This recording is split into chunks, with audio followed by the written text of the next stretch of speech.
She endured ridicule. Directly at the center of her former best friend's wedding. A plain linen dress, worn ballet flats, her hair partially tied. It was sufficient to make her the evening's object of amusement amid a gathering of elaborate designer gowns and professional makeup artistry. A glass of red wine was spilled onto her dress. A piercing laugh echoed. "Oops, sorry, you're mistaken. This isn't a charitable fundraiser." Eva Quinn remained motionless, holding her invitation, her expression composed. They were unaware of her identity. They perceived only a reserved woman and presumed she was holding onto outdated ways. Even the bride had only extended an invitation to showcase the accomplishments she believed she had acquired. However, their assessment was incorrect. The woman they had just embarrassed was the wife of the man who had recently acquired the very company the bride was boasting about. The Belvoir estate shimmered beneath a late September sky, its expansive lawns and marble terraces reimagined as a setting for Clara Wynn's wedding. Elegant chandeliers descended from silk-draped pergolas, scattering glittering light across tables adorned with gold-rimmed crystal glassware. Orchids overflowed from every available space, their fragrance blending with the cool evening air.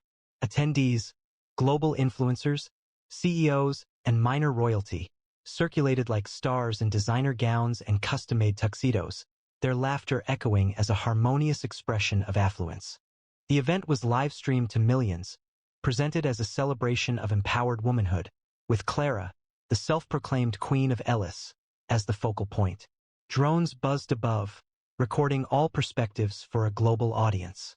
Eva Quinn appeared on the terrace, her square-neck linen dress flowing gently in the breeze, the light sage fabric draped simply, ending just above her ankles.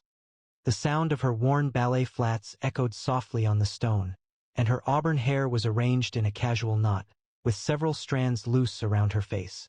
She had no makeup, her skin radiating a healthy glow, and the only jewelry she wore was a simple silver ring on her left hand. She held a cream-colored envelope in her fingers, Clara's invitation, written in elegant but smug script, encouraging her to observe a new chapter. At 36, Eva possessed a striking appearance, her hazel eyes keen with a calm wisdom, her cheekbones catching the light. Her beauty possessed a quiet quality, like a confidence shared with only a few. She stopped near the group's perimeter, her eyes taking in the estate. She'd established Ellis from nothing, a dorm room vision of pure aesthetics, arising from late nights experimenting with compounds, while Clara playfully teased her for her dedicated passion. Eva provided the intellect and the drive, crafting products that transformed an entire sector.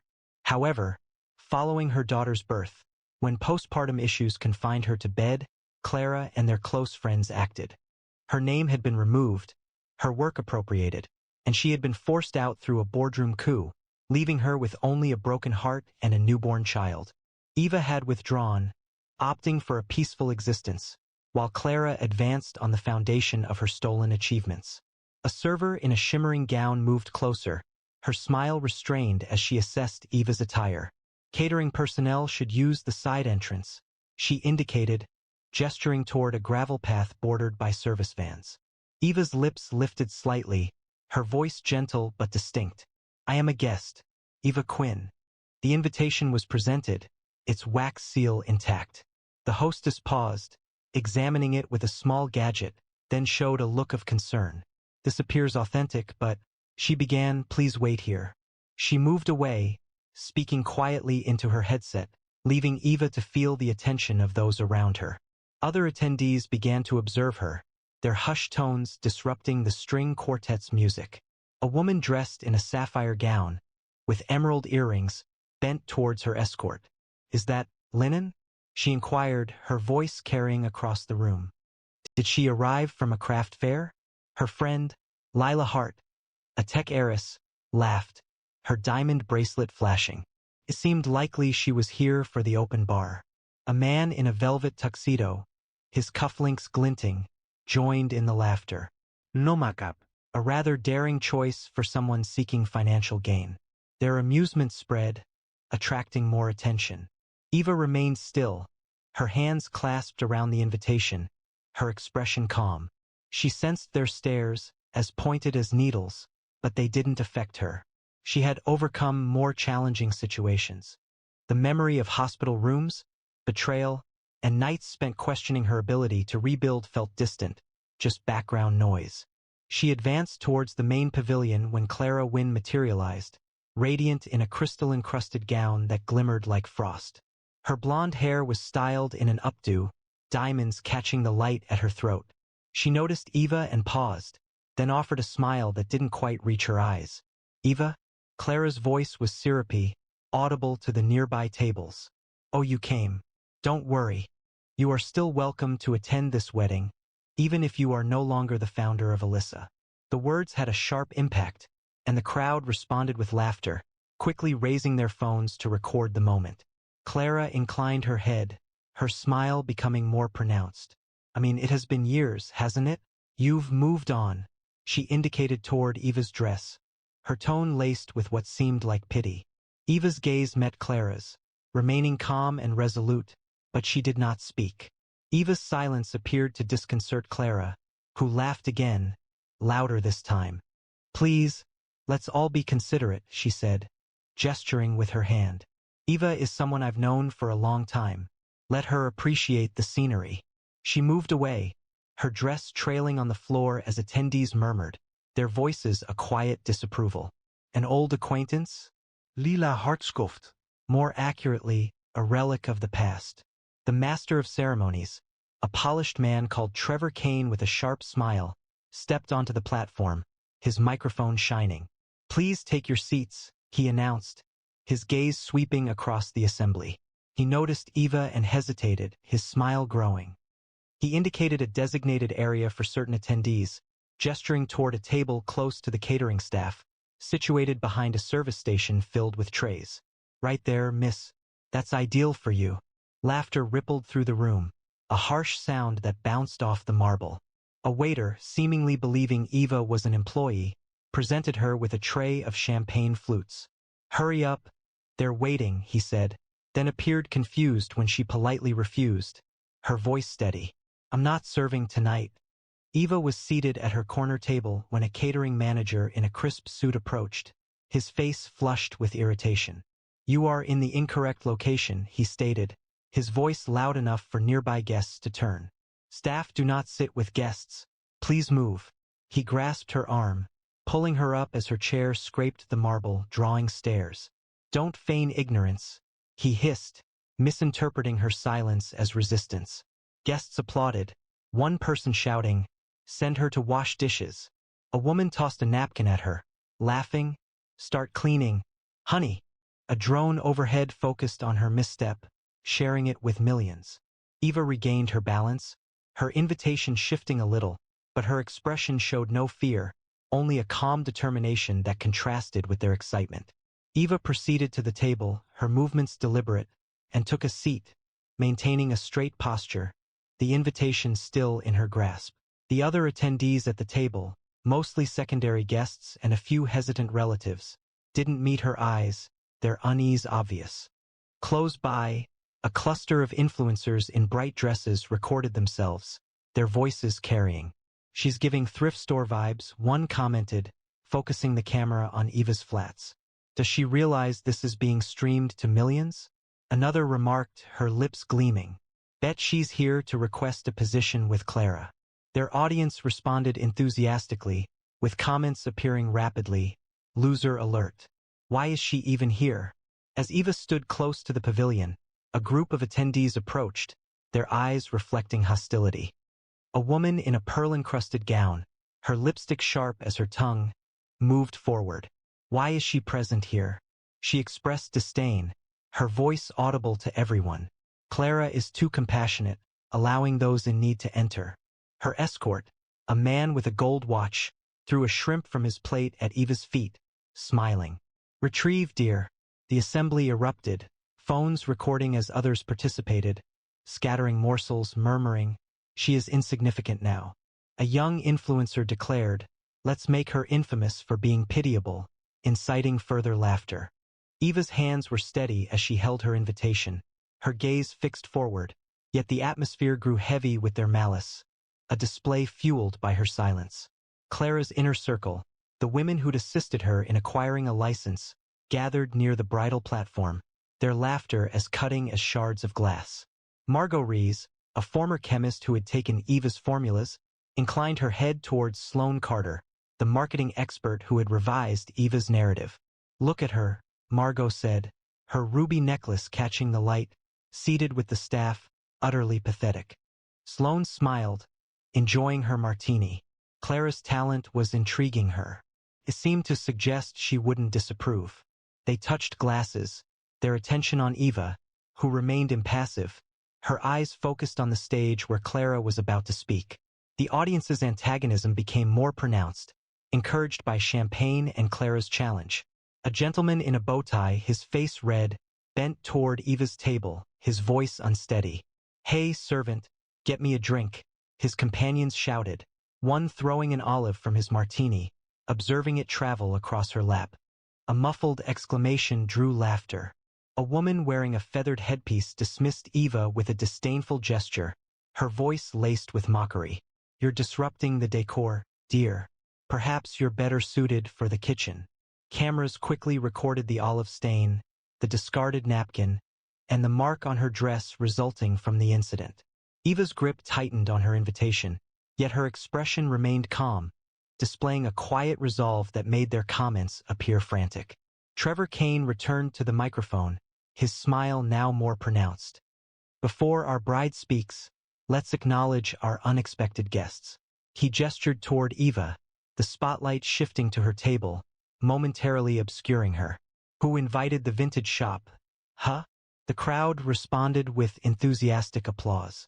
Trevor Kane approached the microphone, his eyes twinkling as he focused on Eva again. "Folks, we have a remarkable story here," he announced, the spotlight highlighting her. "Miss Thrift Shop believes she's a guest, but let's be honest, she's here for the refreshments."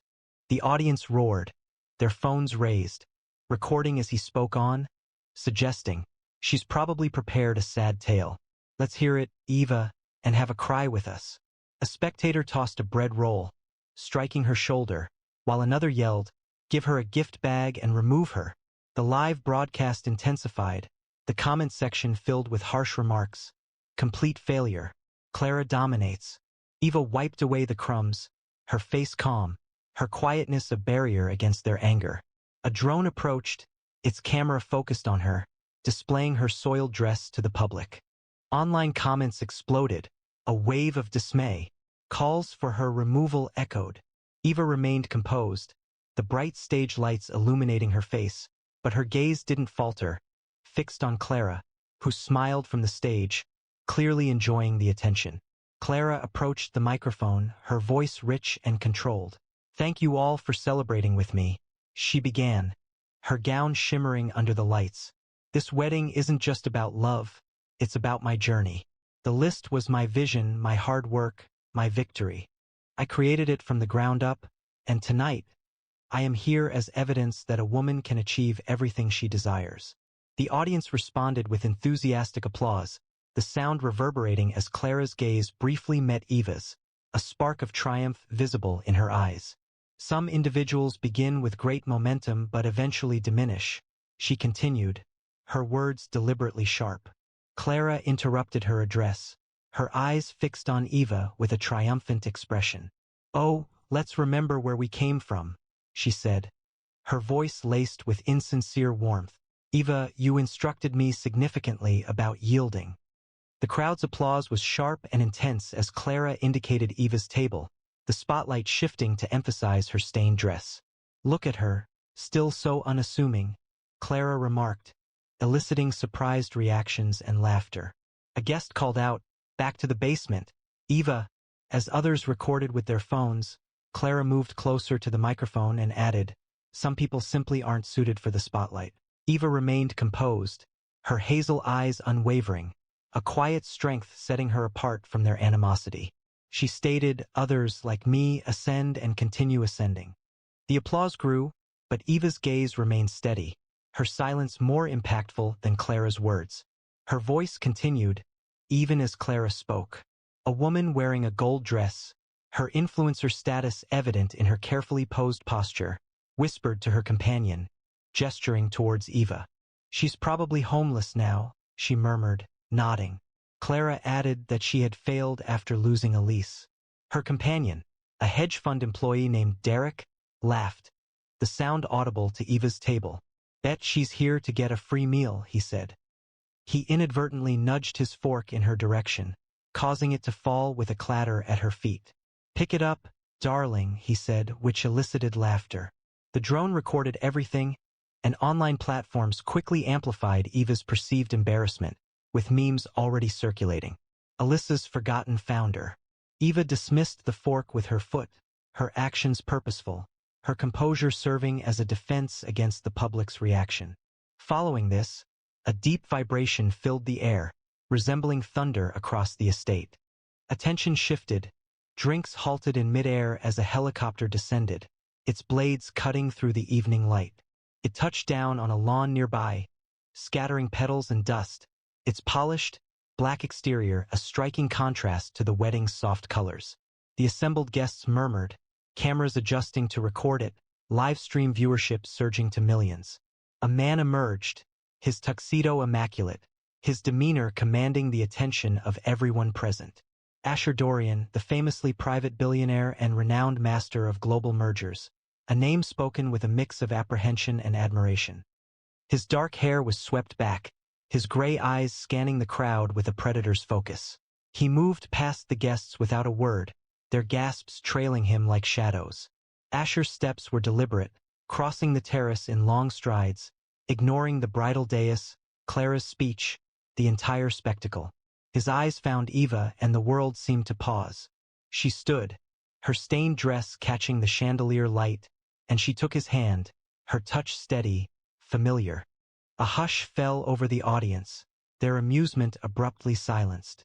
Clara's microphone malfunctioned, her speech fading, and her complexion lost color beneath her veil.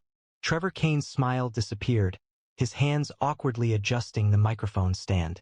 The drone focused, showing Asher's hand clasped with Eva's, her silver ring catching the light like a promise. Asher then turned to Trevor, his voice calm but powerful, breaking the stillness. Please accept my apologies for this interruption. I have a few important announcements regarding the company the bride has been so enthusiastically promoting. He paused, allowing the anticipation to linger, his gaze sweeping the assembled group. A complete roster had been obtained this morning. All shares, every patent, every formula, and the new legal representative. He looked at Eva, his eyes softening briefly. My wife. Gasps spread through the estate, phones clattered, and live streams erupted with commentary. What? Eva's back? Eva moved forward, her footsteps echoing on the marble, and ascended the stage. Her stained dress, a symbol of their cruelty. Clara recoiled, her gown snagging on the microphone stand, her diamonds appearing lackluster beside Eva's serene glow. Eva grasped the microphone, her voice steady and controlled, reminiscent of a deep flowing river. Thank you, Clara, for supporting my brand for the last few years. I didn't come here to disrupt your wedding. I came to reclaim what had been wrongfully taken. The audience fell silent, their previous disapproval now overshadowed by astonishment. Julian Holt, Clara's fiancé and heir to a shipping dynasty, rose from the head table, his expression strained with anger. He moved toward Clara, speaking in a quiet but clear voice that reached the nearby guests. You lied, he stated, his words precise about everything. He removed the engagement ring from her finger, the emerald flashing as he dropped it to the floor. We are finished. Clara's reality shattered as Eva's words lingered, her diamond veil shifting as she stumbled away. Guests averted their gazes, their hushed voices cutting through the air. Did she take everything? Eva truly is remarkable. Her phone vibrated with urgent messages, Alyssa's removal from the board and the departure of sponsors. The live stream, previously her platform, exposed her, displaying a frozen image with mascara running. Someone who had applauded Eva's speech now questioned her integrity, whispering, fraud. Clara attempted to offer a statement, but her microphone malfunctioned, the resulting quiet intensely noticeable. The realm she had constructed, founded upon Eva's talent, crumbled within moments, her reputation becoming a cautionary tale, her former prestige now reduced to dust before Eva. He walked off the stage, past the stunned crowd, and disappeared into the estate, leaving Clara alone under the spotlight. Clara's composure faltered, her hands trembling as she gripped the microphone. "This isn't true," she exclaimed, her voice high-pitched, but the crowd didn't react. Phones vibrated, headlines developing. Alyssa founder reclaims throne at wedding scandal. The live stream increased to 10 million viewers with comments pouring in. Clara's a fraud. Eva's iconic. Margot and Sloane, Clara's collaborators, attempted to leave, but drones tracked them, displaying their faces on screens globally. Their careers, established upon Eva's misappropriated work, disintegrated as it happened, with sponsors withdrawing and their names becoming prominent for negative attention. Eva exited the stage, Asher beside her, their hands still connected. She did not look at Clara, nor did she revel in the disorder. Her lack of comment conveyed a message, her reality more impactful than any insult. The audience cleared a path. The murmurs had shifted to expressions of wonder, sorrow, and embarrassment. Trevor Kane, his usual confident hosting demeanor absent, offered a quiet apology, but Eva remained silent. She had sought justice, and she achieved it without needing to speak. Before the evening concluded, Julian's family, the Holts, released a formal declaration, severing all connections with Clara and her business endeavors. Her influence, her contracts, her public image, and her carefully constructed narrative crumbled swiftly. Online platforms reacted harshly, featuring memes of her surprised expression with the caption, "Thief Bride." The wedding guests who had previously mocked Eva now confronted their own consequences. Lila Hart's startup experienced a loss of funding, Derek's hedge fund encountered audits, their identities linked to Clara's fraud. The public followed intently as Eva's resolute actions altered the narrative. By morning, the wedding's guest list was a casualty of ruined reputations. Lila Hart's startup ceased operations, investors pointing to damaging public perception following her viral comments. Derek's hedge fund faced lawsuits, his clients bailing as Derek downtrended. Margot and Sloane, Clara's allies, lost their board seats, their names removed from Alyssa's records. The influencer in gold, her video ridiculing Eva now notorious, witnessed her transactions disappear, followers shifting with fake glam. Attendees who'd chuckled retreated, their apologies disregarded, and their brands exiled by Asher's network. Eva's veracity, understated yet unwavering, consumed their realities, her poise the instrument delivering the most profound damage. Asher and Eva halted at the terrace's edge, the helicopter awaiting them beyond the lawn. He regarded her, speaking softly. "You weren't obligated to do this." She smiled, her hazel eyes reflecting the starlight. "I chose to. It was for me." She briefly looked back at the estate, observing Clara's silhouette, now solitary under the chandeliers, and then turned away, her movements graceful, her ring sparkling. They proceeded toward the helicopter, the night belonging to them, the world irrevocably altered.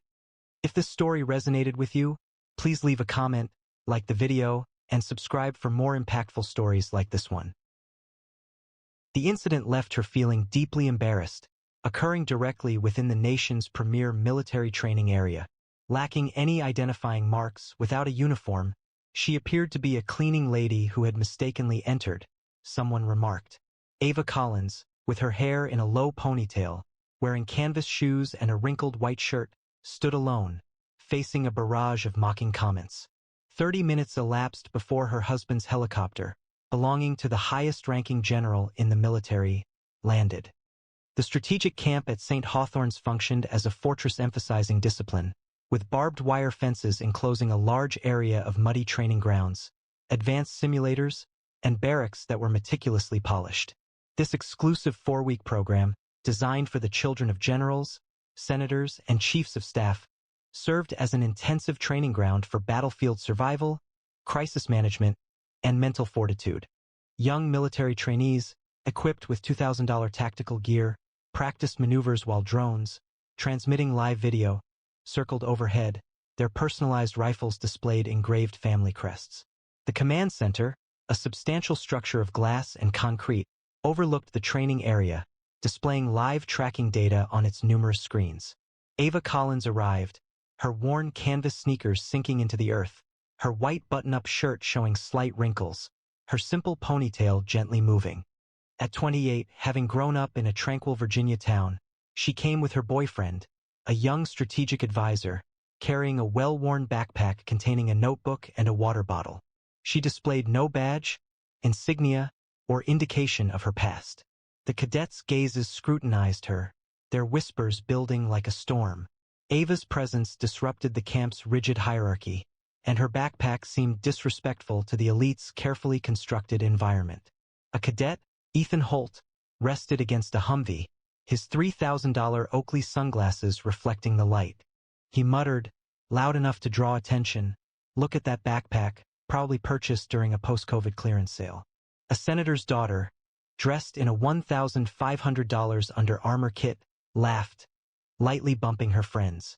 She doesn't seem to understand the distinction between a training ground and a gun barrel. Laughter spread through the mess hall, cadets quickly hiding smiles behind gloved hands.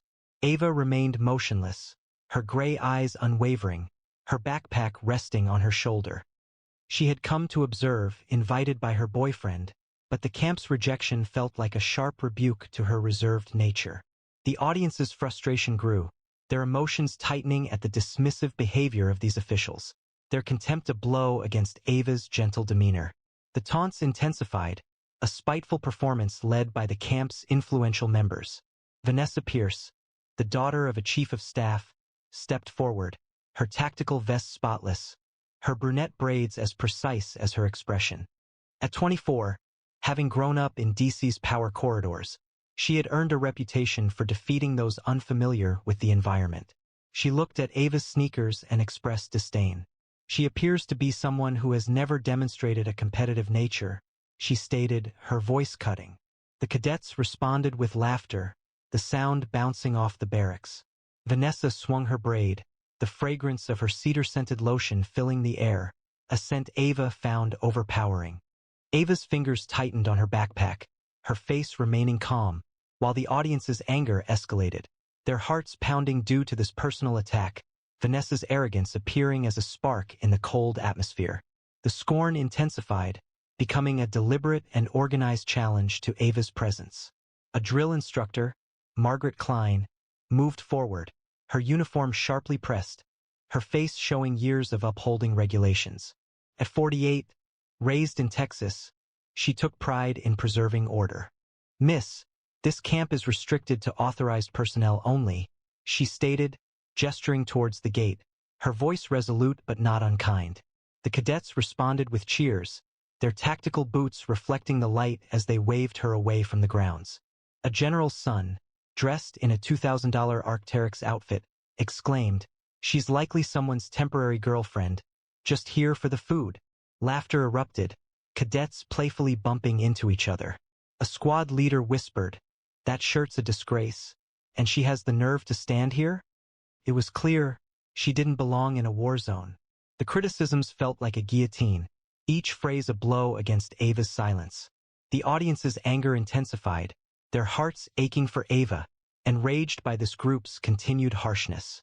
The cadets' disdain became cruel as Ava stood on the training grounds, their taunts a planned attack intended to break her resolve. A group of elite trainees in $5,000 custom tactical kits assembled near the armory, their voices a poisonous blend. One remarked, tossing a training grenade in the direction of Ava's worn sneakers, "She's a blight on this camp's prestige." Another waved a custom rifle, shouting, back to the civilian sidelines, "Sweetheart, her backpack's a joke. Did she find it in a surplus store?" The laughter from the mess hall grew loud, staff members subtly gesturing to each other, their silver pins reflecting the light. A naval officer's son yelled, "She's an insult to every drill run here." The verbal attacks felt like a relentless pressure, each word a challenge against Ava's composed stillness. Nathaniel's helicopter was miles away, but the camp's disapproval felt overwhelming. The audience's anger escalated, their hearts racing, outraged by this planned act of unkindness, their fury burning, ready to challenge the elite's pride.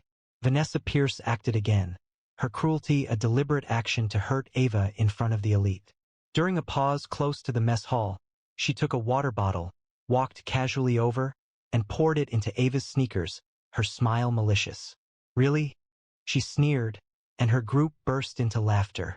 The cadets cheered, their contempt a heavy and oppressive wave, their whispers circulating, "She's nothing." Ava's gray eyes became colder than steel, but her expression remained steady, a defense against the treachery. The training ground extended past the barracks, but the camp's disdain felt like an immense pressure.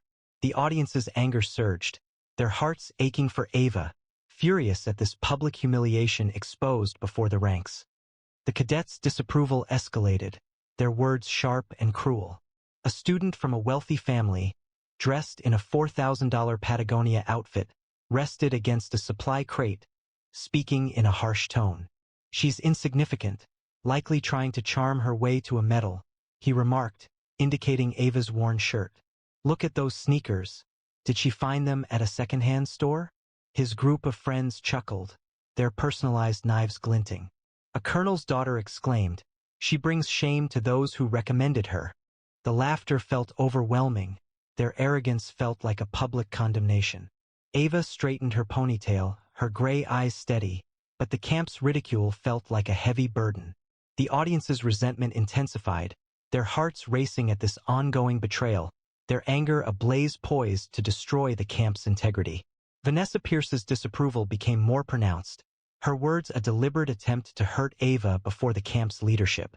Her presence was jarring, a clear affront, she stated, her tactical vest reflecting the light as she indicated Ava's wrinkled shirt.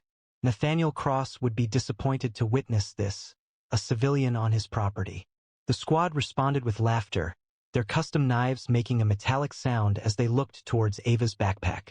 "She's a visitor, not a tactician," Vanessa remarked, her voice carrying enough to quiet surrounding comments. The cadets expressed their disapproval with cheers, a palpable wave, their comments circulating, "She's an imposter." A quiet intensity blazed in Ava's gray eyes, yet her smile remained, a defense against the pain of betrayal. The command center was visible past the barracks, but the camp's disapproval felt like an unbearable burden. The crowd's anger surged, their feelings sympathetic to Ava, incensed at this heiress's deception revealed to all. The team's involvement intensified the hurt, their actions a new betrayal. A logistics officer, Clara Voss, in a fitted uniform, moved ahead, her voice laced with scorn. "Miss, the civilian viewing area is that way," she said, gesturing toward a distant bench, her smirk reflected by nearby cadets. "We do not allow guests of that nature on the training field," she added, eliciting laughter from the onlookers. At 32 years old, raised in Maryland, Clara took pride in her role as a gatekeeper. The crowd's approval was a powerful force, their arrogance a public display. Ava held her backpack, her gray eyes unwavering, but the camp's disapproval felt like an oppressive burden. The audience's anger intensified, their hearts racing due to this blatant disrespect, their fury directed at St. Hawthorne's reputation. The camp staff's disapproval became obvious, their actions a deliberate public humiliation intended for the cadets' entertainment. A senior coordinator, Richard Hayes, approached Ava close to the training simulator, his uniform immaculate, his voice laced with condescension. "Miss, this field is reserved for qualified trainees only," he stated, ensuring the crowd could hear. Her clothing appeared unsuitable for the program. He indicated her sneakers, his smile echoed by colleagues nearby. "We generally don't permit such casual attire at St. Hawthorne," he stated, prompting amusement from the cadets and instructors. The surrounding group's agreement felt overwhelming, their perceived superiority a pointed display. Ava held her backpack, her gray eyes steady, yet the camp's disapproval felt heavy. The audience's anger surged, their hearts racing at this perceived institutional betrayal, their fury directed against St. Hawthorne's integrity. The cadets' aggression intensified, their voices a sharp and bitter chorus. A diplomat's son, outfitted in a $3,000 North Face ensemble, leaned forward, his voice loud and critical. "She's a fraud, likely infiltrated to act as a war tourist," he stated, his unit concurring, their tactical watches displaying the time. "Her commands are seen as a joke, merely a tactic to fit in," another addition and loudly proclaimed. "She's considered a con artist. The camp has been deceived." Laughter erupted, each rumor feeling like a blow aimed at Ava's heart. Staff members shared falsehoods, their accusations spreading rapidly. She's believed to be seeking an unearned benefit. Ava touched her backpack, her expression unwavering, but the public's defamation felt like a heavy burden. The audience's anger surged, their sympathies with Ava, their outrage a powerful force against this harmful falsehood, eager for the truth to expose the elite's deception. The cadets' harshness escalated as they spread damaging rumors, their words a sharp and bitter torrent throughout the barracks. A Pentagon intern, outfitted in a $6,000 tactical kit, moved forward, his voice prominent and direct. "She's a fake, likely paid to get into this camp," he stated, his team concurring, their cufflinks glinting. "Her appearance is a deception, a tactic to disrupt the trials." Another claim added, "She's a con artist. Nathaniel has been misled." The laughter was loud, each rumor a painful blow to Ava's heart. Instructors shared false statements, their accusations spreading rapidly. "She's seeking the recognition." Ava touched her backpack, her eyes unwavering, but the crowd's defamation felt like a heavy burden. The audience's anger surged, their sympathies with Ava, their resentment a powerful force against this harmful accusation, eager for the truth to expose the elite's falsehoods. The final evaluation approached, a jungle warfare simulation intended to challenge even the most resilient. Each team of 10 had to traverse a dense forest, construct a camp, safeguard their squad, and implement a counterattack strategy. The cadets moved quickly, their radios buzzing, their maps misinterpreted, their self-importance colliding. Disorder broke out, with arguments and lost signals, leaving a team stranded on high ground. Vanessa Pierce issued commands, her braids swinging, but her squad hesitated, their perimeter vulnerable. Ava moved forward, her sneakers silent on the mud, her wrinkled shirt a noticeable difference from the camp's tactical appearance. She seized the radio, reviewed the map, and assumed command. "Team 2, flank right at 15 degrees.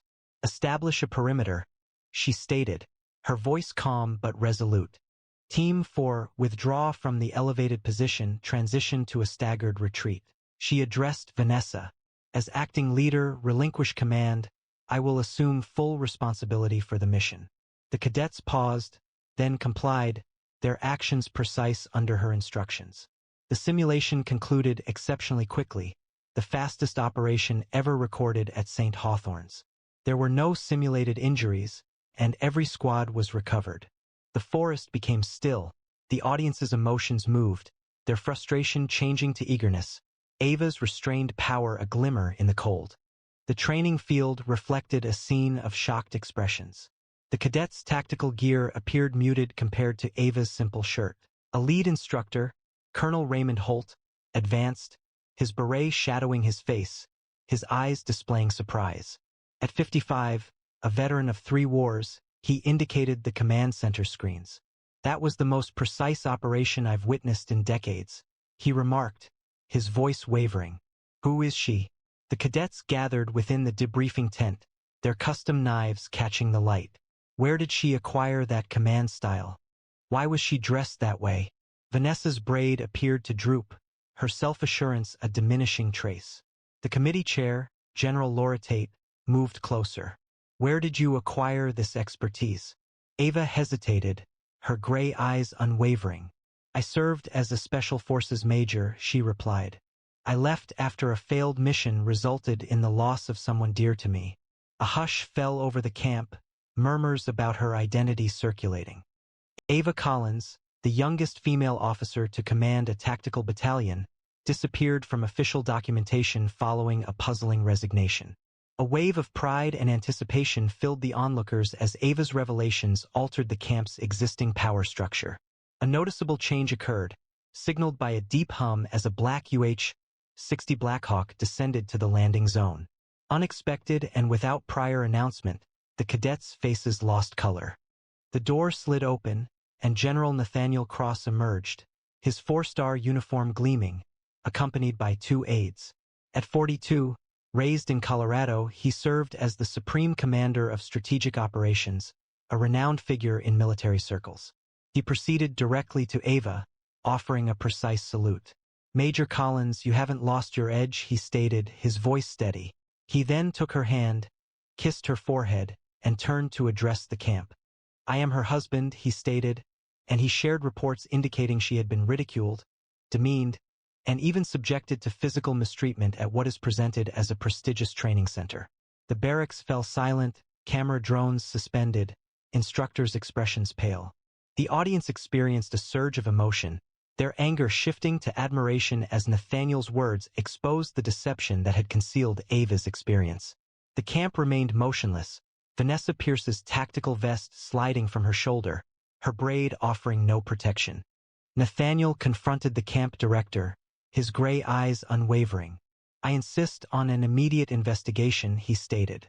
"Everyone involved in mistreating her, including your daughter, will be suspended, lose student privileges, and be marked for a violation of military ethics.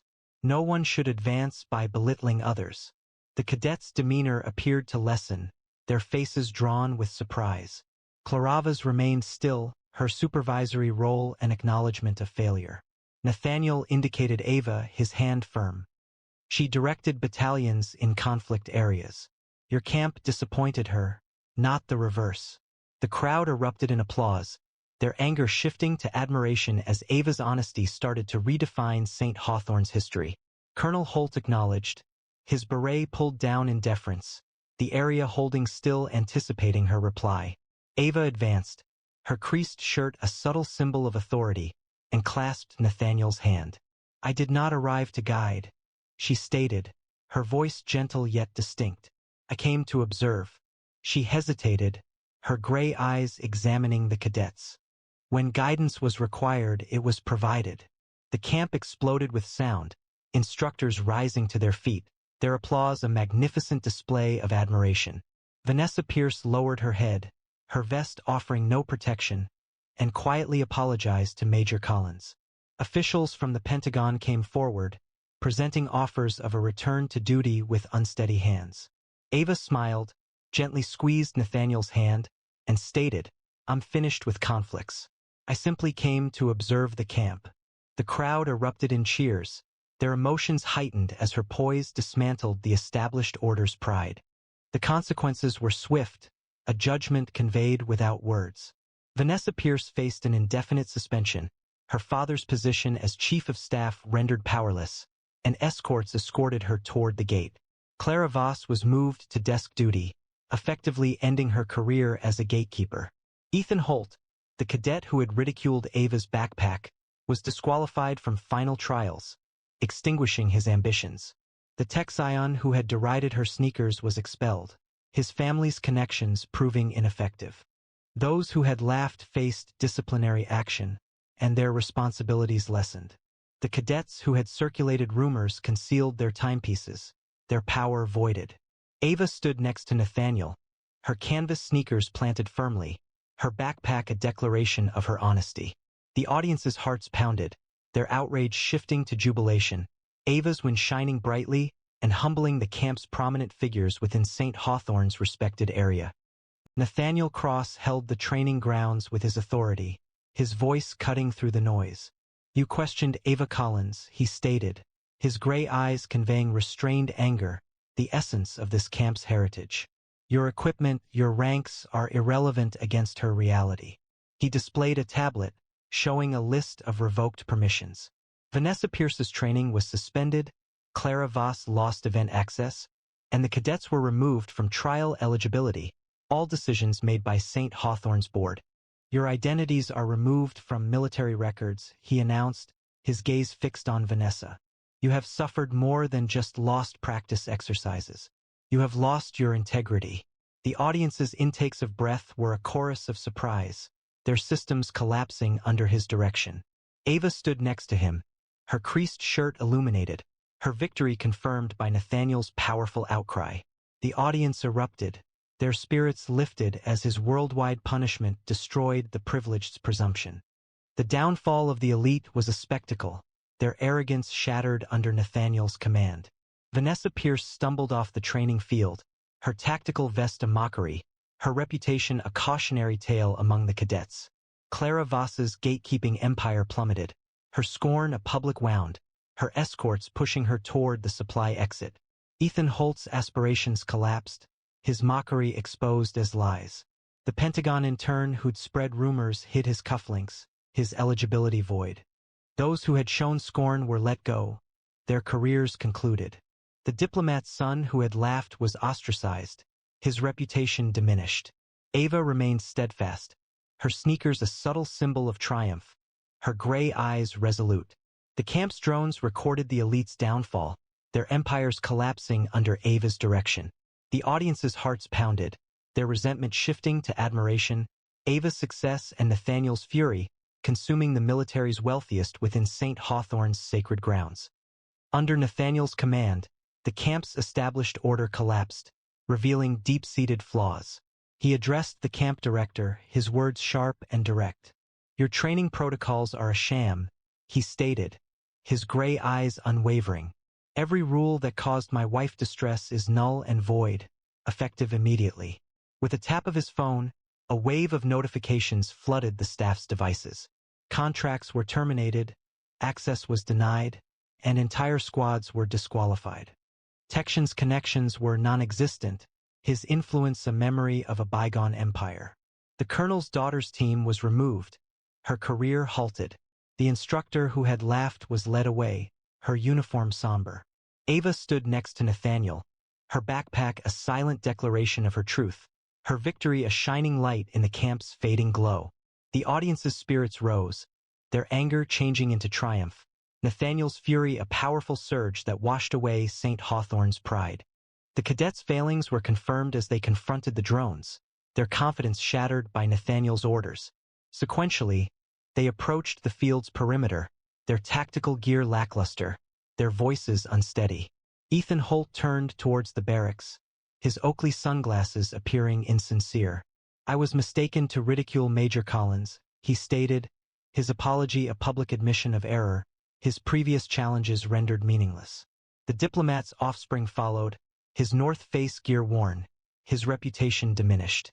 "I regret propagating falsehoods," he murmured, his impact gone. The colonel's daughter expressed her regret, her eligibility now non-existent.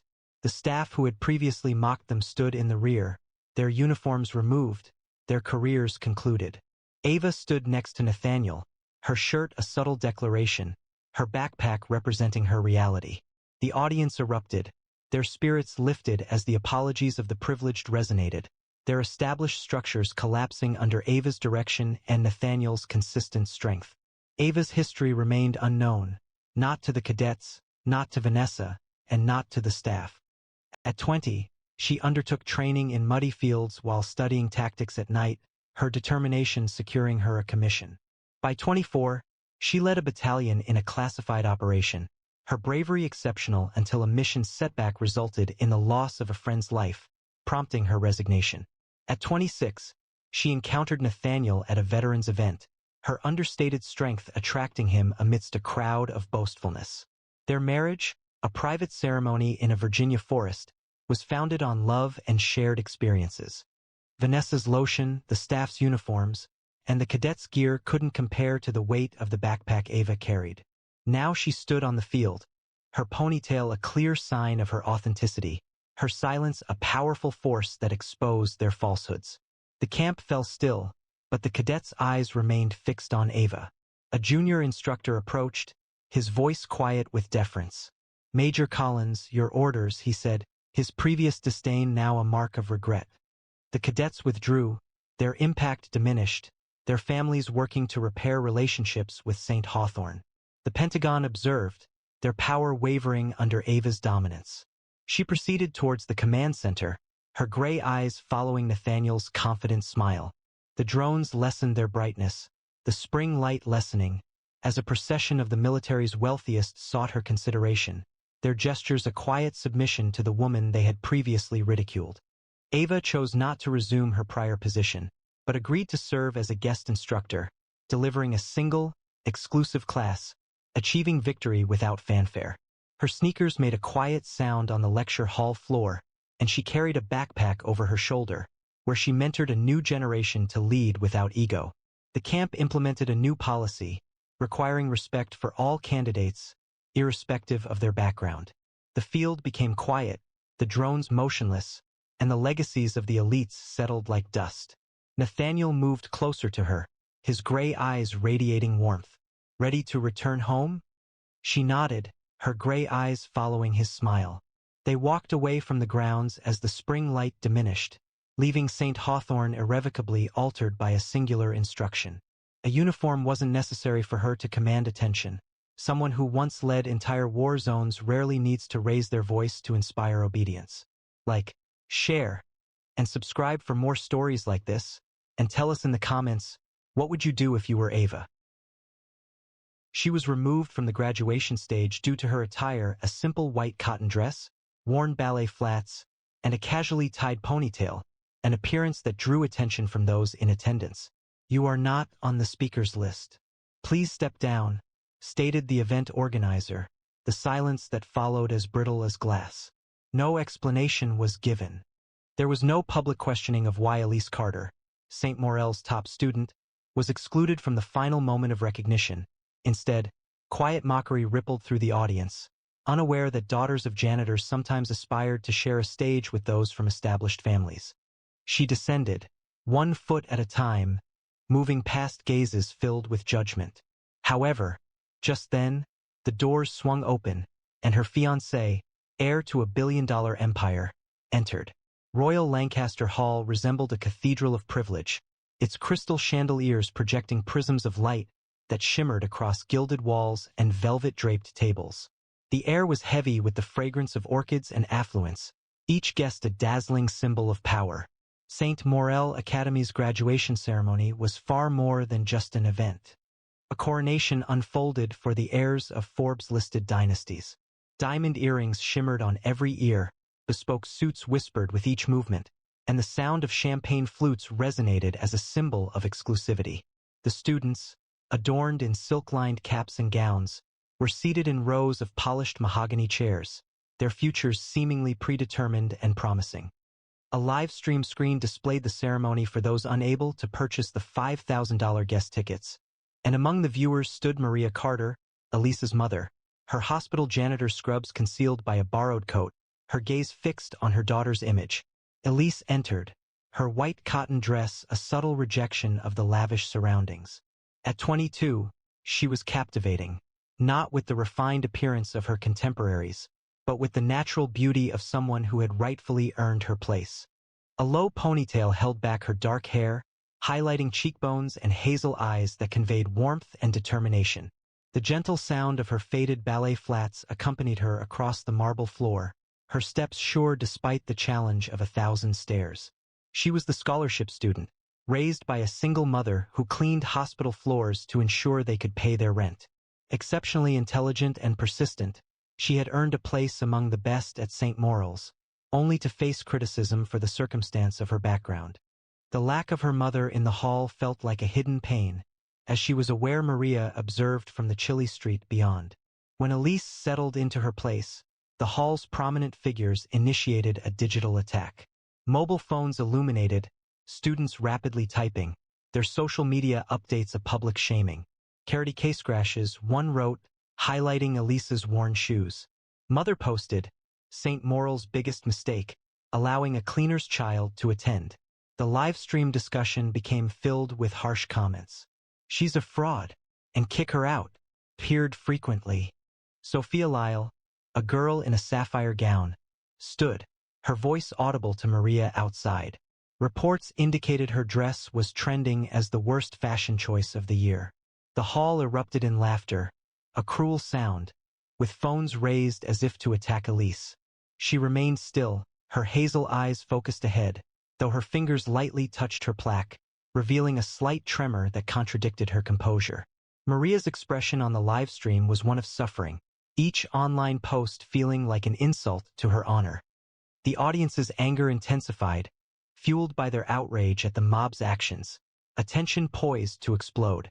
Ethan Caldwell, a large senior and inheritor of a tech empire, rose from his seat, his substantial build looming over Elise as she remained seated. "You're occupying space you have no right to," he stated, his voice resonating throughout the diamond section. He approached, the sound of his loafers striking the marble floor, his Rolex catching the light as he gestured towards her. That dress is disrespectful to this hall. Leave before we force you to. A hush fell over the crowd, an unspoken sense of danger palpable as phones were raised to document the scene. Ethan moved closer, his breath warm with champagne, his fingertip hovering near Elisa's face. Your mom scrubs floors, for people like us. Know your place. A scattering of students offered encouragement, their voices keen and insistent. Elisa's hands remained clasped, her hazel eyes locked with his, unwavering despite the visible pulse in her neck. A palpable tension filled the air, her silence a delicate defense against his threat, and the audience's anger swelled, yearning for her to be saved. The hall seemed to sway as Elise took her place in the diamond section, designated for the privileged. Murmurs cut through the atmosphere. Wait, are they renting out diamond seats by the hour now? Scoffed a boy in a tailored tuxedo, his cufflinks gleaming. A girl standing close by, her gown adorned with Swarovski crystals, bent forward. It was evident she had entered without permission. The absence of anyone accompanying her was noticeable. Her voice, measured and harsh, resonated, prompting laughter from those seated nearby. Elisa's hands remained still in her lap, her expression calm. She had endured more difficult experiences during her 4 years at St. Morel, including classmates ridiculing her thrift store clothing and professors doubting her suitability for leadership. However, today was meant to be different. It was her graduation day. Natalie Harrington, daughter of a global fashion empire, was positioned 3 rows ahead, her blonde hair falling in flawless waves, and her emerald gown a $20,000 creation. She glanced back, her blue eyes assessing Elise from head to toe, and remarked, loud enough for the entire section to hear, St. Morel really needs to reevaluate its scholarship standards. She continued, we can't have commoners ruining the visual harmony. Amusement spread through the section as heads turned to observe Elisa's simple dress. A young boy close by called out, asking what's next, and suggesting her mom scrub the stage. The hall was filled with murmurs, the taunting palpable and sustained by Elisa's quietness. She didn't react. Her hazel eyes remained focused on the stage, though her fingers briefly clenched, revealing a momentary strain beneath her composure. A professor, Dr. Evelyn Tate, stood from the faculty row, her silk shawl shifting as she addressed the hall with a condescending smile. Miss Carter's attendance here was generous, but misplaced, she stated, her voice conveying insincere sympathy. St. Morel is intended for individuals destined for leadership, not those who fulfill supporting roles, she indicated, gesturing toward Elise, her diamond ring catching the light. Your scholastic achievements are noteworthy, but leadership demands heritage, not benevolence. The audience expressed agreement with quiet sounds and applause, their sense of privilege forming a barrier around Elise. Perhaps a vocational school would be a more appropriate fit for you, Tate observed, her words carefully chosen to inflict pain. Elise held the plaque in her lap, her hands still, though her hazel eyes betrayed a hidden sorrow. Outside, Maria's hands tightened as the live stream broadcast Tate's dismissive remarks, her daughter's aspirations ridiculed by those who should have supported her. The audience's anger swelled, their outrage at this violation of trust by those in power a searing pain. Natalie Harrington moved closer, her emerald gown reflecting the chandelier's glow, her voice sharp and controlled. She observed her, believing she could occupy our position. She stated, her voice clear enough for the live stream to record each word. She stood, indicating Elisa's dress with a gesture, her carefully shaped nails catching the light. That garment is suited for a laundry basket, not St. Morel's stage. And those flats, she continued, I wouldn't wear them to walk my dog. The hall erupted in laughter, students applauding, their amusement a public humiliation. A student yelled, send her back to the hospital to mop floors. Natalie's smile broadened, her gaze fixed on Elise. Your mother's a cleaner, and you're just her shadow leeching off our prestige, she hissed, her words intended to inflict pain. Elisa's plaque trembled in her hands, her knuckles whitening, but her face remained composed, a barrier against the attack. The live stream outside showed Maria's face falling, the crowd's harshness a blow to her heart, and the audience grew increasingly agitated, their anger threatening to erupt. The ceremony commenced, the dean's voice resonating through the hall, commending the prospective leaders of the world. Elise's name was announced for the valedictorian award, her flawless GPA a testament to her exceptional intellect. As she stood, the whispers intensified. She, valedictorian? Questioned a girl adorned with pearls. It must have been achieved through dishonest means. Elise proceeded to the stage, her movements deliberate, her dress reflecting the chandelier's illumination. The applause was subdued, overshadowed by expressions of disapproval. She received her plaque, her smile subtle yet firm, and returned to her seat, the feeling of their assessment feeling more significant than the award she held. A cluster of students close to Elise's seat rose, spearheaded by Julian Pierce, a banking heir whose smirk matched the precision of his suit. "Let's make her feel welcomed," he announced, throwing a discarded napkin toward her. "Pick it up, cleaner's kid," others echoed, adding straws and programs, creating a mess around her. "This is your level, Elise," Julian sneered, his voice audible on the live stream. Laughter erupted from the audience, with some yelling, "Sweep the stage next." The scattered debris created a mortifying backdrop around Elise's chair. She remained composed, her cotton dress a symbol of resistance, though her fingers tightened around her plaque, her knuckles bone white. Maria's expression on the live stream conveyed intense distress, each object thrown a painful blow to her daughter's sense of worth. The crowd's anger escalated, their hearts racing, yearning for the mistreatment to stop, for Elise to transcend the crowd's harshness. Claire Voss, a media heiress, her diamond choker catching the light, rose to her feet, her voice cutting and dramatic. "This is mortifying for everyone," she announced, speaking to the hall with regal authority. "Does Elise believe she can be valedictorian in that second-hand dress?" She indicated Elise, her bracelet chiming, a cruel smile playing on her lips. "You're someone who received charity and got fortunate. You are not welcome on this stage." The audience exploded in uproar, students yelling, "Go back to the slums. And she's ruining the aesthetic." Claire lifted a hand, quieting them, her gaze fixed intensely on Elise. "Your mother is insignificant, and you are even less," she stated, her words deliberate and sharp. "Depart before you escalate the situation." Mobile phones illuminated the scene, capturing Elise's composure, her cotton dress becoming a focal point of their derision. Maria gripped her phone, the live stream showing her daughter's distress. While the audience's frustration grew, their sympathy focused on Elise's honor. When the student speeches were to be presented, Elise's name was scheduled to begin.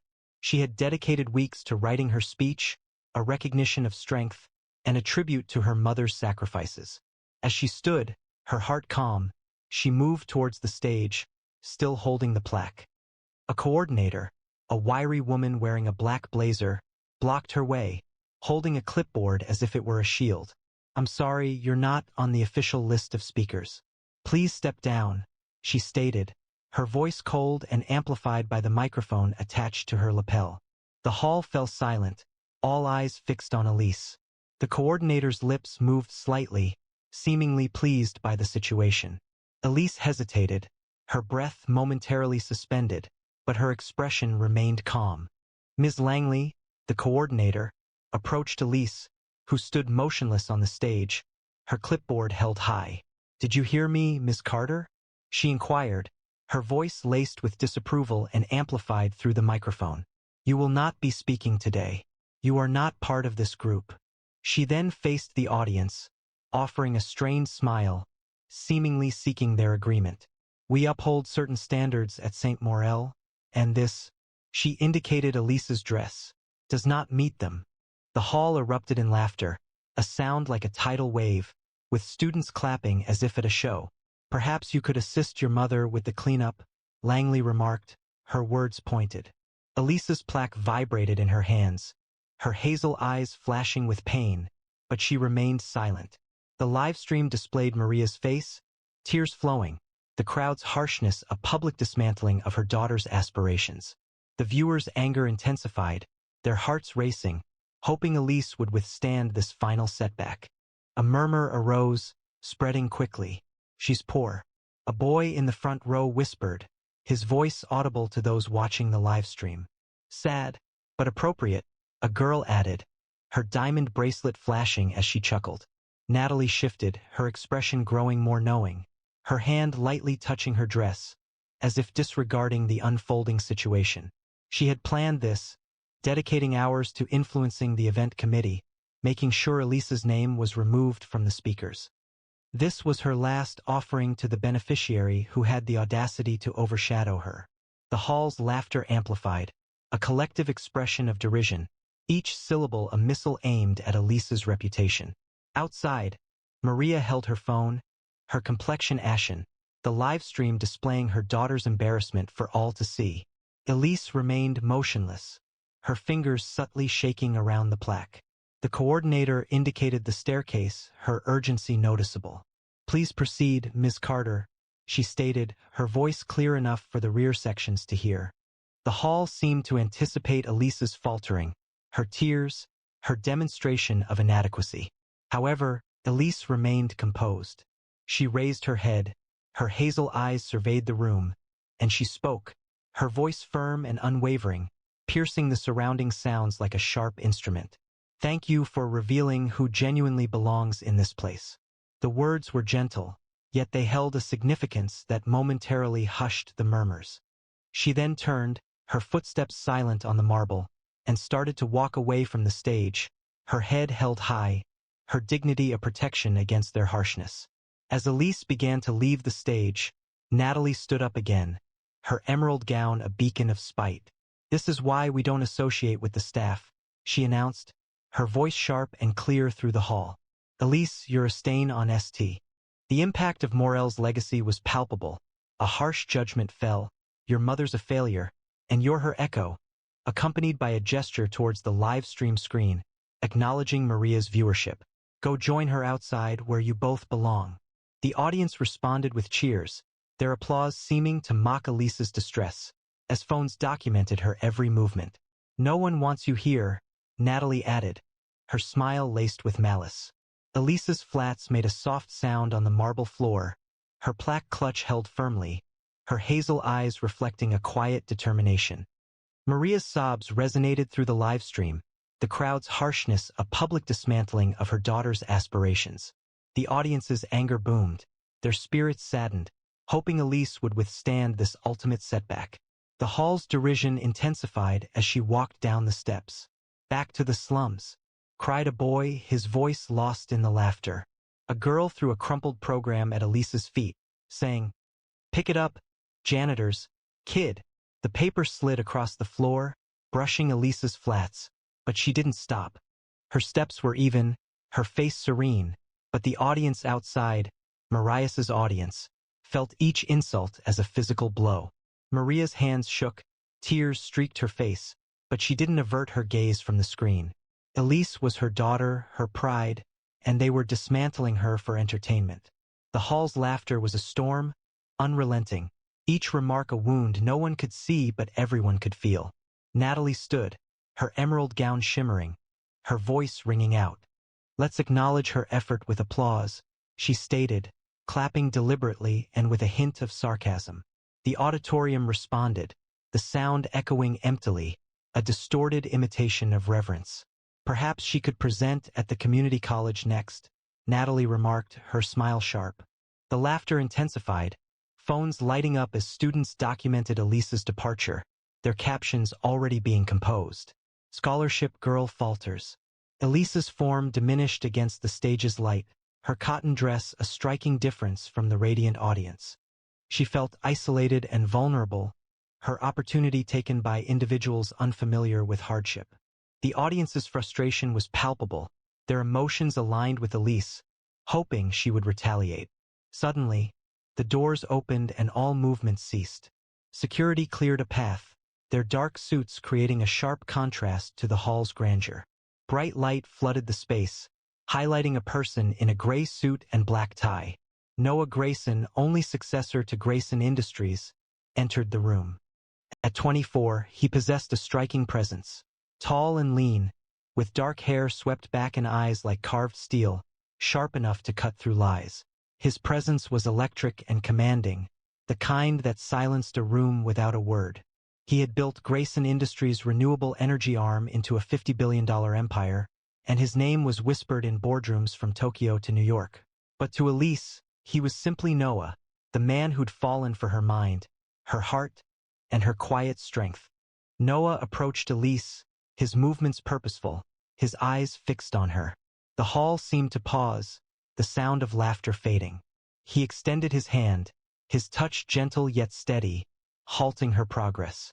"You're not going anywhere," he stated, his voice quiet but strong, audible throughout the hall. "This is a ceremony of honor, and you're the only one here who genuinely deserves it." Elisa's eyes relaxed, a subtle smile gracing her lips. However, she remained silent, her lack of words more impactful than any declaration. Noah's hand remained on hers, his touch conveying a promise, a protection from the atmosphere of the room. He addressed the event organizers, his steady gaze focusing on the coordinator, who visibly recoiled. "I've been the primary sponsor of St. Moral for 3 years," Noah stated, his voice calm yet resolute, each word carrying significant weight. "This hall's construction, the scholarships you receive, and the continuation of your legacy were all made possible by my family's contributions. However, I am formally withdrawing all future funding unless Elise Carter is invited back onto that stage. Immediately." The event coordinator's clipboard visibly shook, and her complexion drained. The dean, positioned at the front, rose to speak, but Noah's intense look stopped him. The hall felt like a silent chamber, with every attendee motionless, their earlier confidence dissipating under Noah's control. Noah's gaze moved to Natalie, who appeared stiff, her smile vanished, her hands tightly holding her dress. "Natalie Harrington," he stated, his voice sharp and clear, "you sent me 27 messages over the last 4 months, requesting a meeting, a partnership, an opportunity to be at my family's table. Don't believe I was unaware that you altered the speaker list today." A sudden commotion filled the room, eliciting gasps and murmurs as heads turned to Natalie. Her face was flushed, and her eyes moved quickly, desperately seeking an escape route. "You believed you could remove Elisa's name," Noah stated, his voice cold, "but you have only damaged your own reputation." Natalie's chair scraped against the floor as she rose, her voice shaking. "That is not accurate," she insisted, but the attention of the hall was now focused on her, scrutinizing, disapproving. The coordinator spoke quietly to the dean, who responded with a somber nod. Security advanced towards Natalie, their footsteps echoing on the marble. "Ms. Harrington, you're needed at the disciplinary board," one stated, his voice resolute.